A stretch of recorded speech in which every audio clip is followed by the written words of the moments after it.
नारद जी लड्डू खा रहे हैं। पार्वती ने सोची जी कछु क्या ही नहीं गए।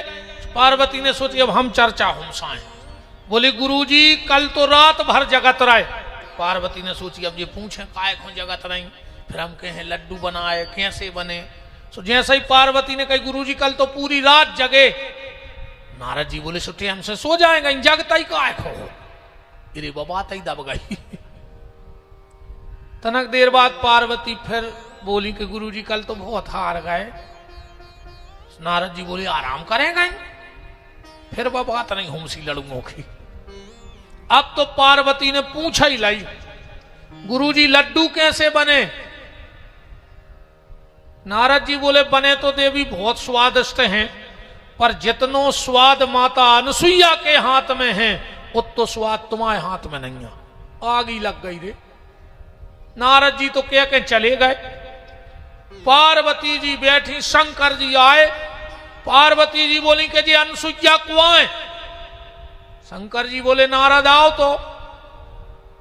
पार्वती बोली तुम्हें कैसे पता। बोले आओ तो। बोले अब भाई गए बैठी बैठी। देवी हमने कितनी बार समझाई कि वो नारद की बातों में नहीं आऊ कर, गुरु जी के खिलाफ नहीं, तुम तो जा बताओ अनसुईया कुआं है। शिव जी बोले तो सुन लो देवी, अनसुईया पतिव्रता नारी है और पतिव्रता नारी के सामने परमात्मा भी हार जाता है। पार्वती बोली हम कुछ नहीं जाने, तुम परीक्षा ले जाओ। शंकर जी बोले देवी मान जा। नहीं नहीं आप तो परीक्षा ले जाओ। अब तो भज्जा पार्वती आए। शंकर जी बोले तो अब जा रहे। शंकर जी पहुंचे टिगड्डा, माए से विष्णु भगवान चले आ रहे थे पसीना पसीना। शिव जी बोले कि नारायण प्रभु आप कहां। अरे बोले तना अनसुईया जी के तेज जा रहे। बोले काय। बोले नारद गाओ तो। शंकर जी बोले भाई लोग हर गया तो हमारे घरे लगाया हो, उतई हम जा रहे। माए से ब्रह्मा जी देंगे दबद। शंकर जी बोले कहां भगत जा रहे। बोले अनसुईया जी के। बोले काय। बोले हमारे घरे ही बैठो। अबे तो जब तीन ही जने इकट्ठे एक ही जगह जाने तो अलग अलग वाहन से ने चलो चलो चल गए। तीनों देवता गए माता अनसुईया के यहां। साधु का भेष बनाया और कहा माता भिक्षा दो। अनसुईया कछु भिक्षा लेके बाहर आई। तीनों बोले कि नहीं मन के अनुरूप भिक्षा दो। अनसुईया बोली मांग लो। तीनों देवता बोले कि बिना वस्त्रों के भिक्षा दो। और ये अनसुईया ने कही बिना वस्त्रों के। तुरंत आंखें बंद करी। अगर मेरा पति के चरणों में प्रेम है तो मुझे पता लग जाए कि ये है कौन साधु के भेष में। नेत्र बंद करे। ओ ब्रह्मा विष्णु महेश, ठीक है तुम्हें नग्न भिक्षा चाहने, निर्वस्त्र होके आओ भीतर। अनसुईया जी का नियम था रोज पति के चरण धोकर चरणामृत पीती थी। और शिव महापुराण में लिखा है जिस बेटे ने जीवन में एक बार अपने मां बाप के चरण धोके पी लाए ओके पूरे तीर्थ हो गए। कोनो तीर्थ जावे की जरूरत नहीं है। आज जिस पत्नी ने एक बार पति के चरण धोके चरणामृत ले लो ओके सब तीर्थ हो गए। कितने तीर्थ हैं अपने ते पता है को 66 लाख तीर्थ हैं भारतवर्ष में। कितने 66 लाख। अब तुम चाह के भी नहीं जा सकता हर तीर्थ पे। मार जाओ क्या जगह जो हो तो। इसलिए मां बाप के चरण धोके चरणामृत पी लो। माताएं पति के चरण धोके पी लो तो 66 लाख तीर्थ हो जाए तुम्हारे लाने। मन तुम पांव नहीं परो, तुम का पांव धोके पी हो।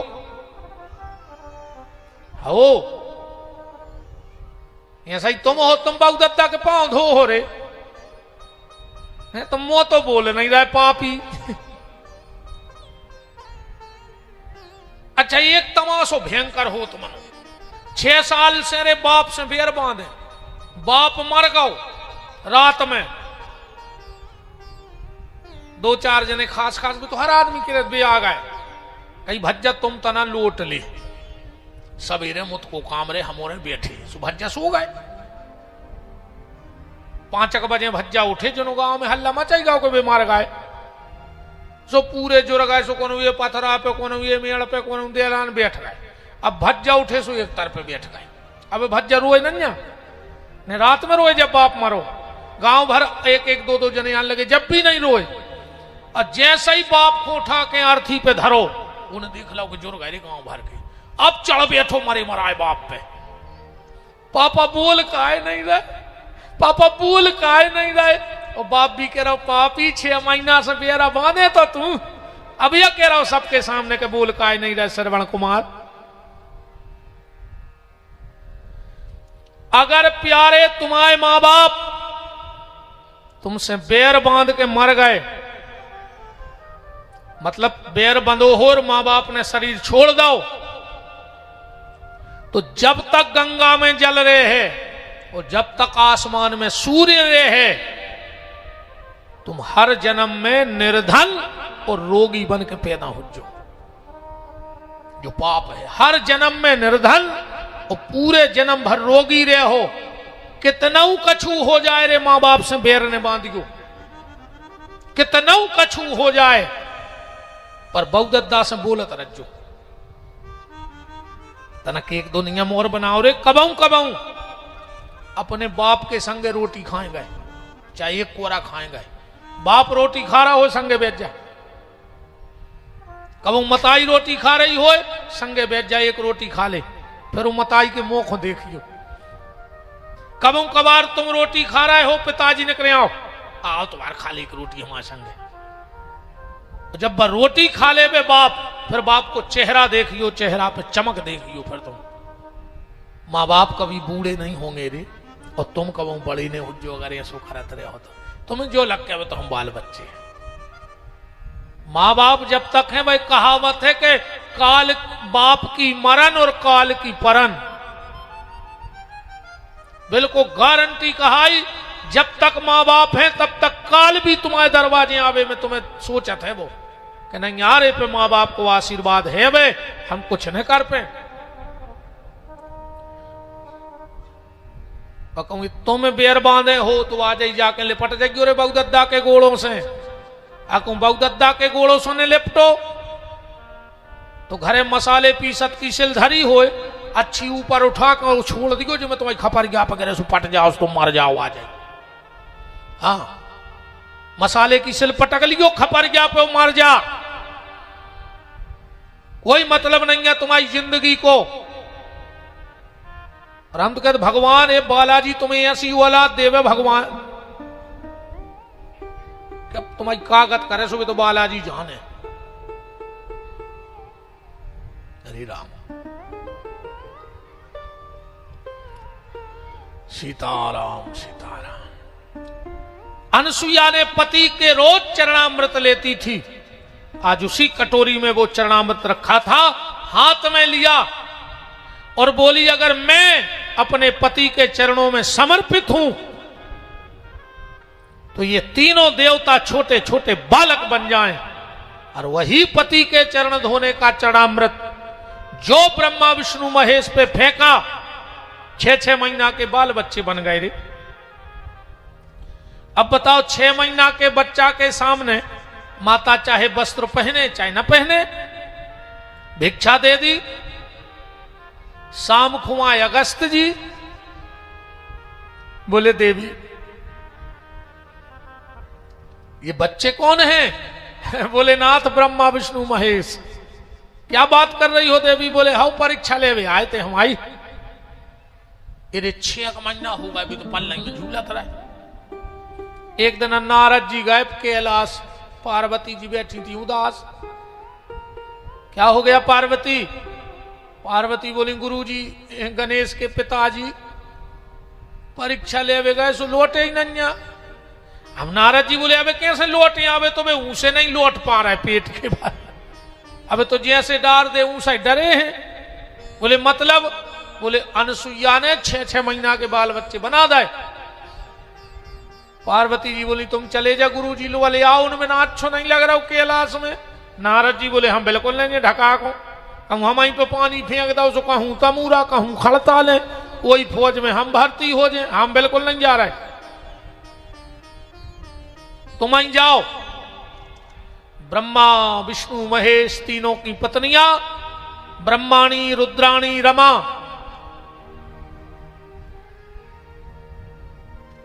गौरी गई अनुसुईया से, बोली मैया हमारे पति दे दो।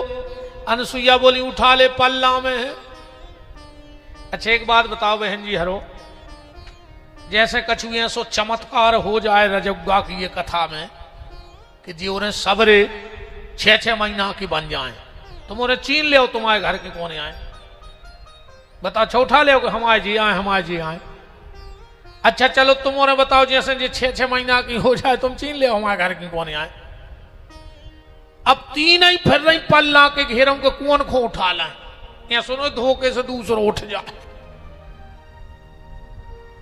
अनसुईया कह गई, बोले माता हमारे पति, बोले हमने कह तो दई उठा ले। अनसुईया पलना झुला रही, अपने ते गात भी है, बड़ो जो बड़ो प्रचलित भजन है कि माता अनसुईया ने डार दए पालना, और 3 देव झूल रहे बन करके लालना। माता अनसुईया ने डाल दियो पालना, 3 देव झूल रहे बन करके लालना। माता अनसुईया ने डार दए पालना, झूल रहे 3 देव बन करके लालना। माता अनसुईया ने डाल दियो पालना, झूल रहे 3 देव बन करके लालना। हरि बोल।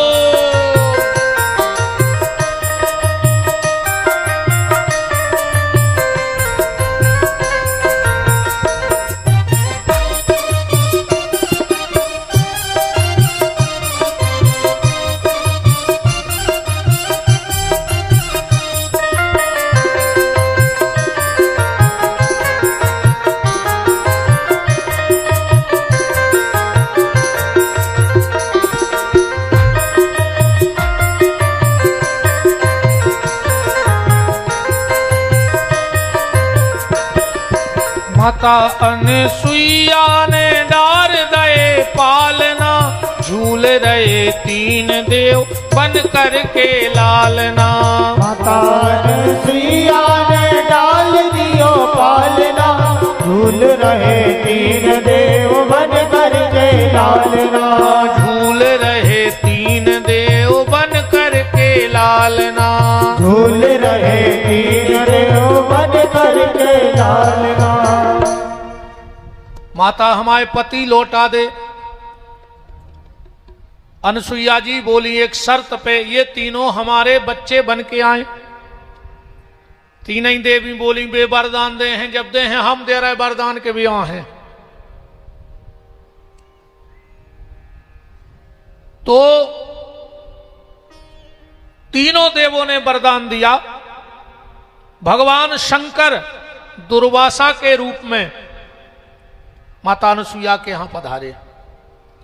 भगवान नारायण चंद्रमा के रूप में, ब्रह्मा चंद्रमा के रूप में, और भगवान नारायण दत्त भगवान के रूप में आए। बोलो दत्त भगवान की जय।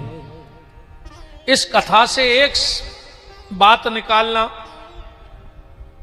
संसार को जो पवित्र करे वो है गंगा।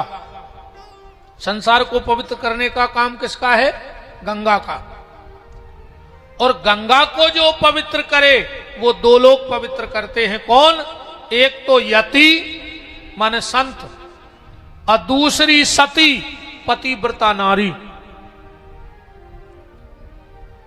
जब किसी तीर्थ में पतिव्रता नारी जाती है और अपना चरण रखती है तो तीर्थ भी नचन लगत है, खुश होते हैं कि आज एक पतिव्रता नारी के चरणों का रज मुझे प्राप्त हो गया।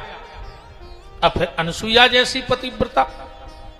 एक बार महात्मा मांडव त्रिशूल पे बैठे थे और देवी कौशिकी, जिनका पति कोढ़ी था, रोगी था,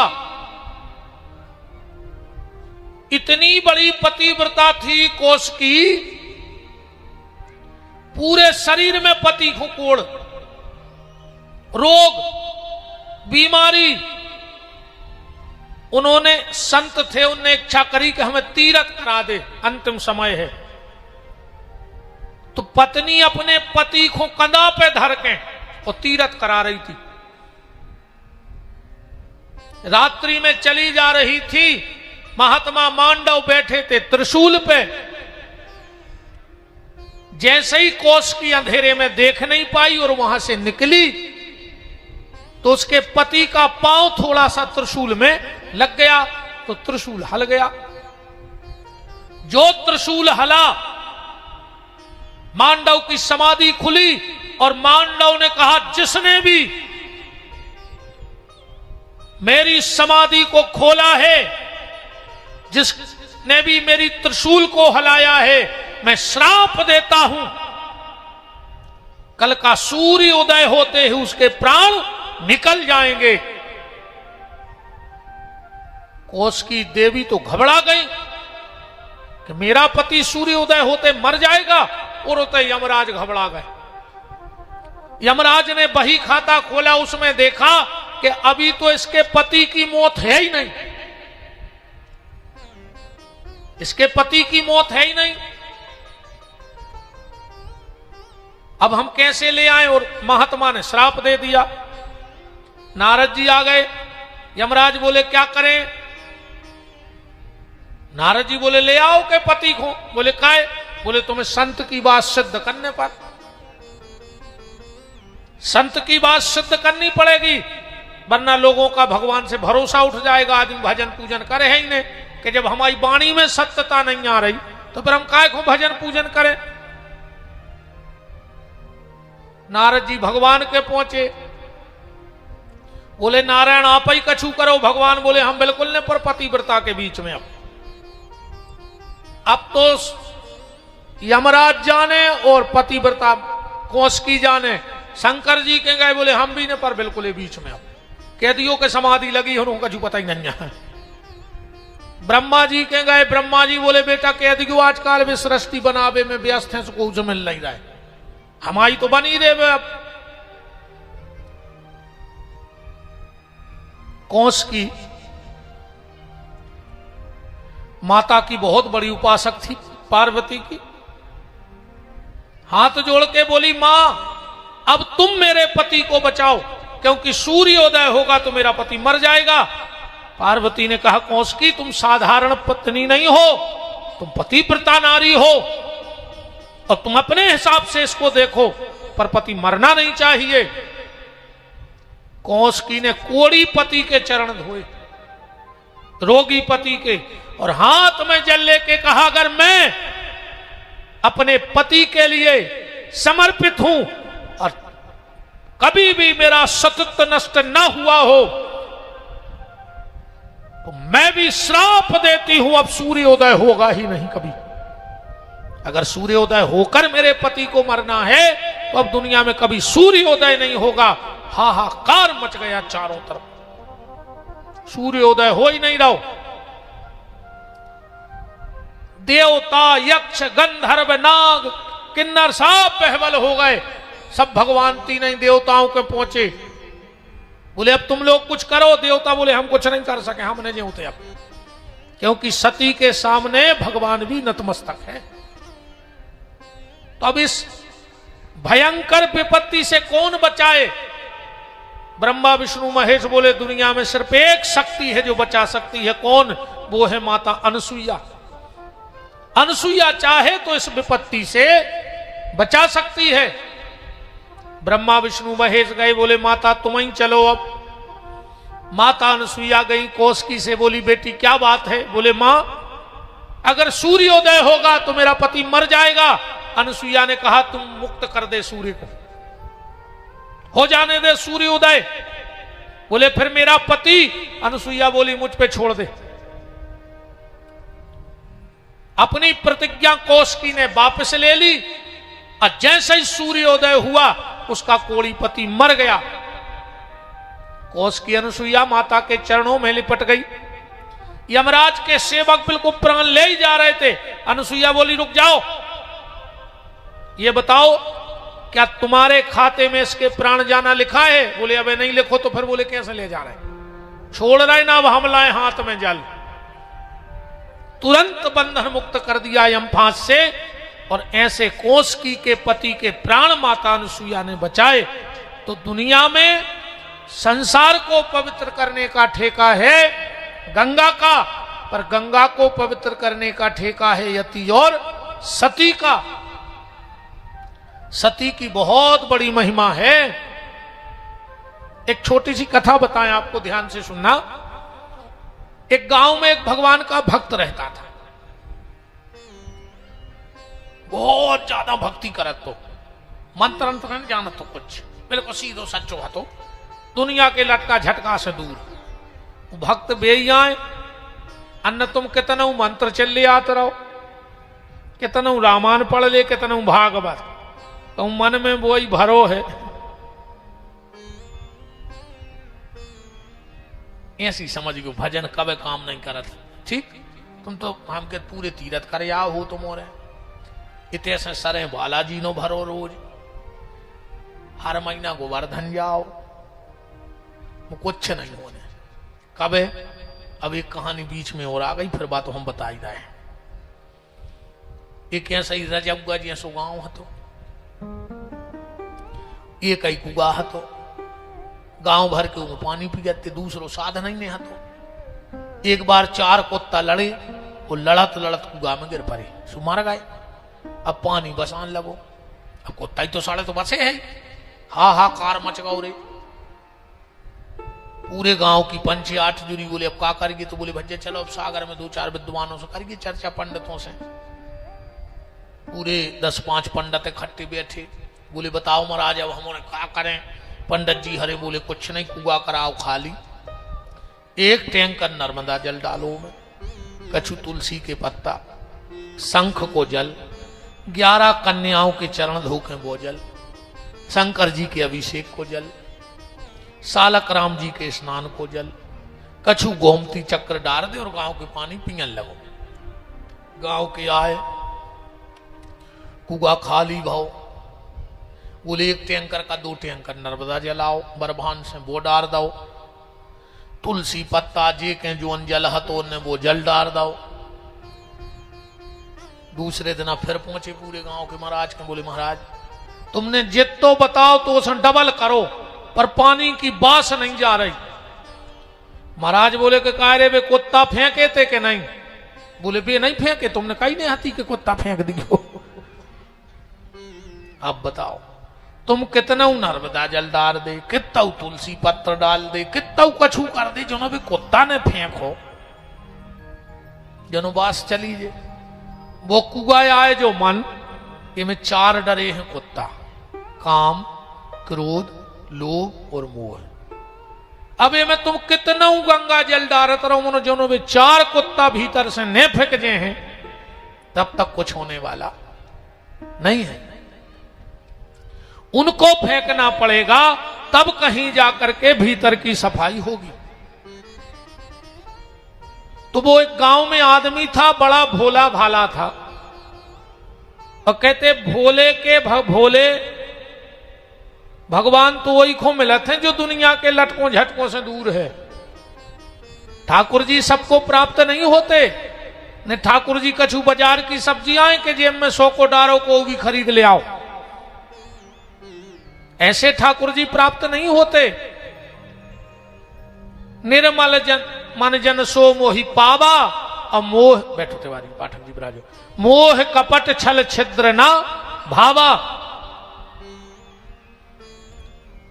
तो एक गांव में बड़ा भोला आदमी था, ध्यान से सुनना। एक बार उस गांव के जा रहे थे तीरथ करवे, तो बैठक भाई कितने जने जे हैं, को जे है। अब वो भी बैठो तो भारी गरीब हतो। अच्छा गांव भरों को बहुत सम्मान करत, तो भली गरीब हतो, मनो की भक्ति की कीमत हती गांव में। गांव के बोले करे अपन तो तीर्थों चल ही रहे, एक लुआए चलो, अब अपने हजार खर्च हो जाए, 100 रुपये जाओ और अपन बस्ती के कर लीजिए जो चलो चल कारे तीर्थों चल है और इन न चल लगो कहने लगो मालक हमने तो जिंदगी में कल्पना ने करी थी तुम्हारे लुआए चलो सबके जूता उठाते रहे बैग उठाते रहे। मनो कहने लगो मालक एक और शर्त है। बोले का? बोले हम जब जे हैं जब हमारी पत्नी जे संग गांव के को बहुत चाहते कहने लगे चलो यार 100 लग रहे थे 100 और सही एक की पत्नी को भी लुआ चलो ठीक है जाओ तुम्हारी घरवाली से कह दो कि तैयार हो जाए जो गाँव घरे। कहने लगो सुनो तो अपनो गांव तो स्वर्ग है इतने भले भले आदमी अपन जैसे जिनके खा भी नहीं करे पूरे तीरथ करा के ले वाले यहां। पत्नी बोली सो तुम चले जा हमने जे काए? पत्नी बोली हमें कौन तीरथ से मतलब ही नहीं जाने हम जे हैं। बोले मत काए? बा बोली कि तुम करे आओ तीरथ और जब तुम लौट के आओ हम तुम्हारे पांव धो के पी ले सो हमारे हो जाए महातीरथ। हमें क्या करने तीर्थों को हमारे तो सब तीरथ तुम्हारे चरणों में है। वो पतिव्रता थी।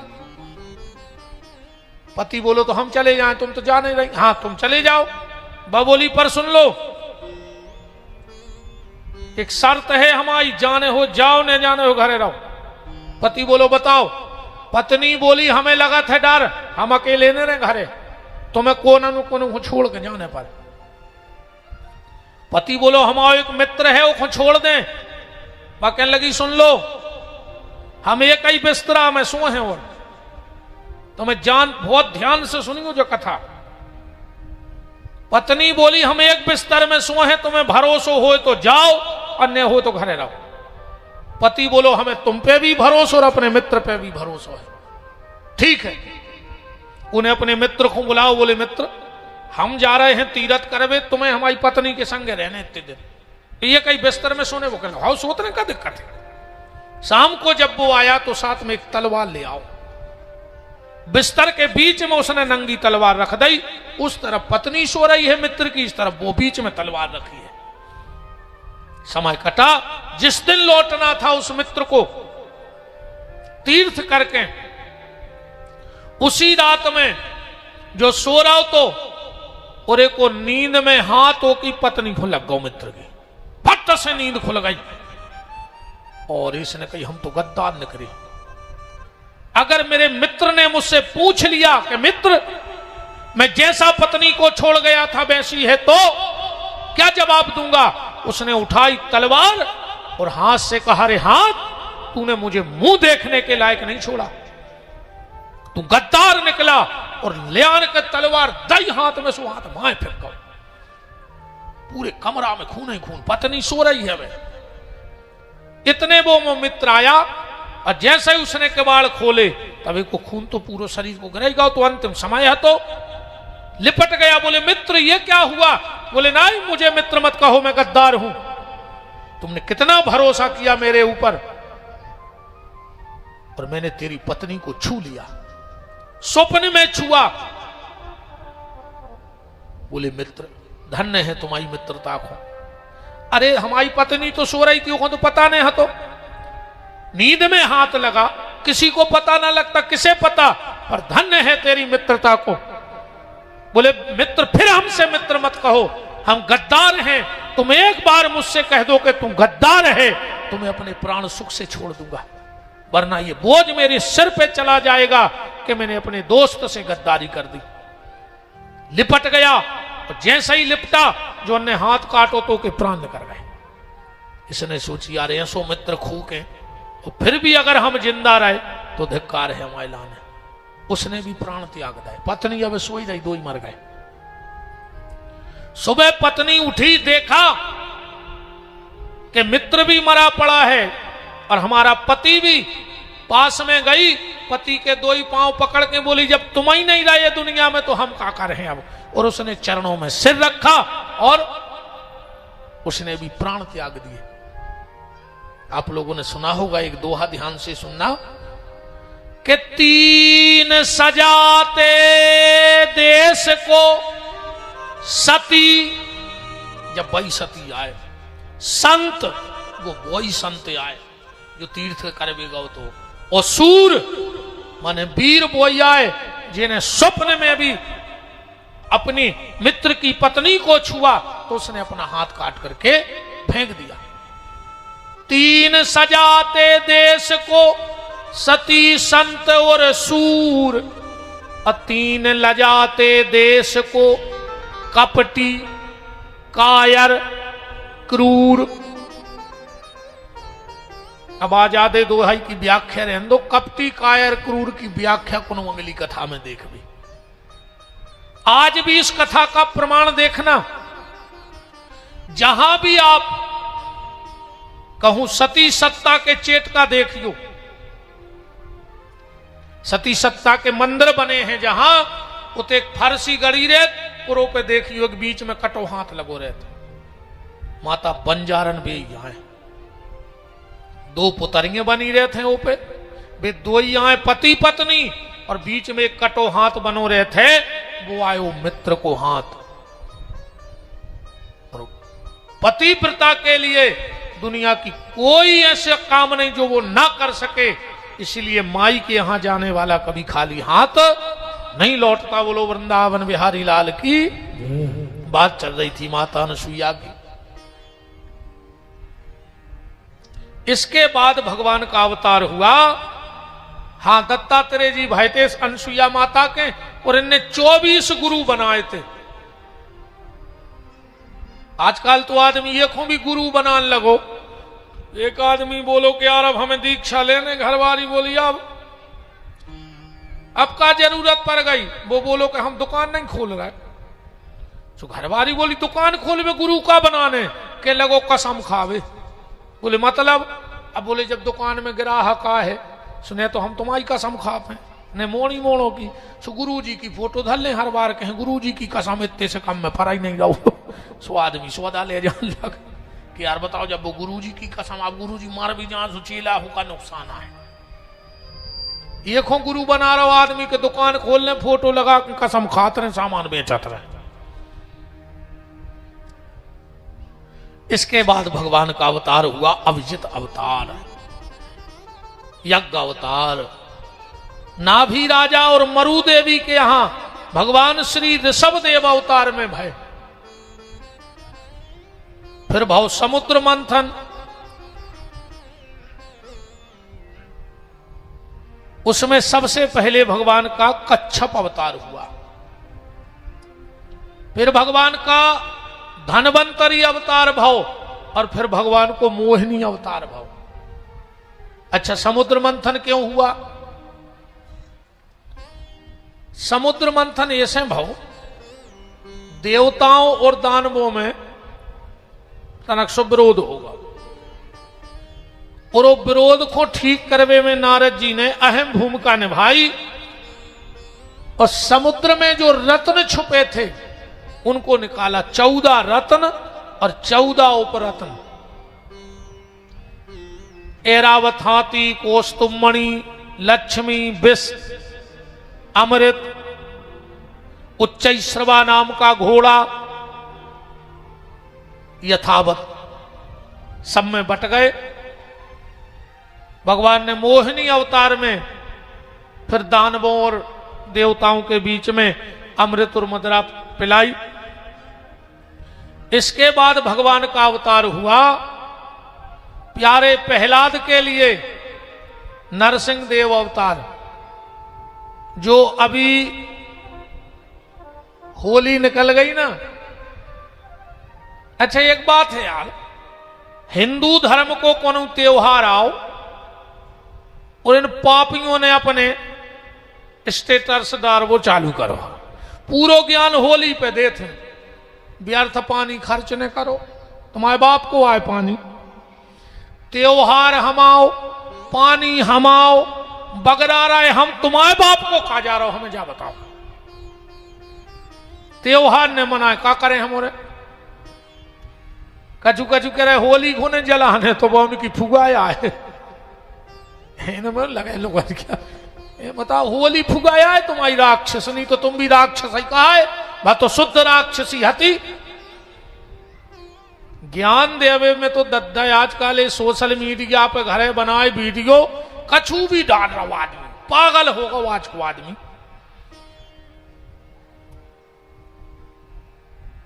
इसके बाद प्रहलाद के पुत्र भय विरोचन। प्रहलाद के पुत्र का क्या नाम था? विरोचन। इंद्र ने नकली ब्राह्मण बनके और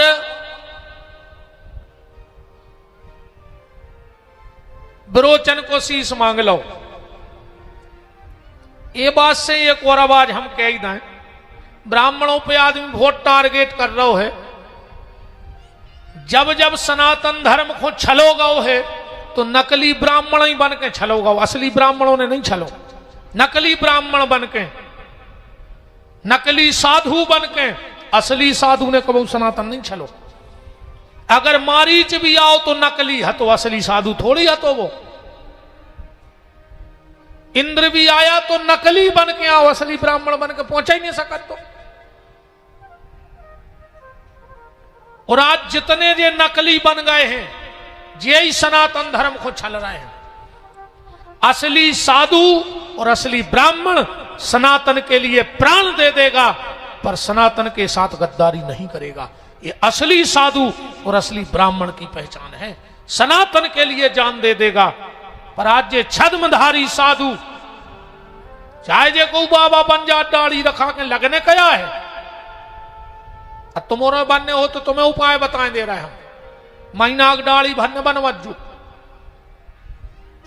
100 रुपया बचाइए, 50 की ले ली पीरी लूंगी, अब 50 को स्टील को डिब्बा हर एक माल में से। तुम बाबा हो गए, लगने क्या आए होते। आना फ्री, जाना फ्री, पकड़े गए सो खाना फ्री।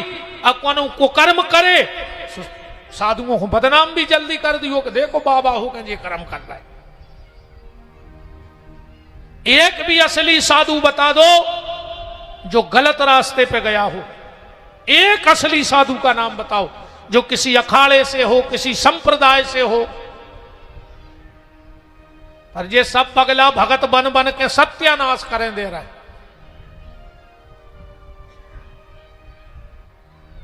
इंद्र ने नकली ब्राह्मण बन करके विरोचन का शीश दान में मांग लिया। इन्हीं विरोचन के पुत्र भय राजा बलि, राजा बलि ने 3 पग में धरती नापी। इसके बाद भगवान का अवतार हुआ देवश्री परशुराम। जमदग्नि और रेणुका के थे। इसके बाद भगवान का अवतार हुआ सत्यवती और पाराशर के थे श्री वेद व्यास जी, जिन्होंने इस भागवत को बनाया। माने बनाओ तो नर नारायण ने, हाथों ने बात पकड़ ली भी कह रहे थे उनने बनाओ। 4 श्लोक बनाए थे नर नारायण ने, उन 4 के 18,000 बनाए वेद व्यास जी ने। 12 स्कंद, 365 अध्याय। इसके बाद चर्चा आती है राम अवतार की, रामायण की चर्चा। देखो रामायण भी कई हैं, लेखक भी कई हैं, वक्ता भी कई हैं और श्रोता भी कई हैं। पर जैसे तुलसी कृत रामायण है, इसके पहले वक्ता कौन है? भगवान शंकर। और पहली श्रोता कौन है? माता पार्वती। रामायण में तो लिखो है रच महेश निज मानस राखा, उपाय सुसमय शिवासन भाखा। अच्छा, वाल्मीकि रामायण के पहले वक्ता को है, कोई बता सकत? वाल्मीकि रामायण के पहले वक्ता हैं कुश। लव कुश राम जी के बालक है ना दोनों, तो पहले वक्ता हैं कुश और पहले श्रोता कौन है? बोले राम जी। पहली बार वाल्मीकि रामायण की कथा अयोध्या में बैठी, व्यासपीठ पे कुश बैठे। मतलब व्यासपीठ से मतलब जो नहीं किया सो टेंट वेंट लगो हुए न, तो उन्होंने कहो कि व्यासपीठ कह रहे, कहीं भी जहां राम जी की चर्चा हो बैठकर वही व्यासपीठ है।